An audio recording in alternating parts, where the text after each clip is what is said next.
AgroEG ile Bilinç Tarım programına tekrardan hoş geldiniz. Bugün yanımızda muhteşem üçlü şişirici tim. Daha önce neler uygulamıştık?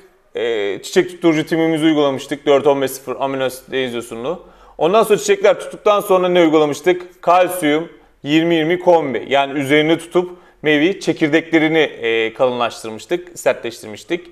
Şimdi ise bu çekirdekleri yani oluşan meyveyi büyüteceğiz. Nasıl büyüteceğiz? Şimdi elimizde Boster Aleon K diye bir ürünümüz var. Bunun içinde hem potasyum hem organik madde, mangan, çinko, bor, molibden dediğimiz bir ürün. Dolu bir ürün.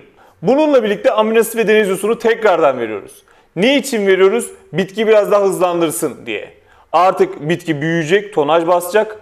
Ondan sonra mahsul inşallah para edecek, para kazanacağız değerli izleyicilerimiz. Bunun yanında eğer sürgün sıkıntısı olan varsa, baktı ki üzerinde meyve var ama gelecek senenin sürgünlerini tam olarak göremiyorum diyen varsa tekrardan Orion'a başvuracak. Yani Orion'u ekleyeceğiz. Peki bunlar hangi dozajda kullanacak? Bu üçü 400 litreye 1 litre şeklinde. 20 litreyi ise sırt pompası yani küçük müşterilerimize ise birer kapak şeklinde atılıyor. Kendi kapağıyla birer kapak şeklinde atıyor.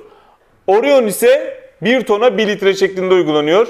20 litreyi ise yarım kapak şeklinde attırıyorum. Özellikle susuz tarımını yapan değerli izleyicilerimiz, yani suyu olmayan izleyicilerimize söylüyorum. Son dönemde kesinlikle potasyum uygulayın değerli izleyicilerimiz. Bunun farkını fazla göreceksiniz.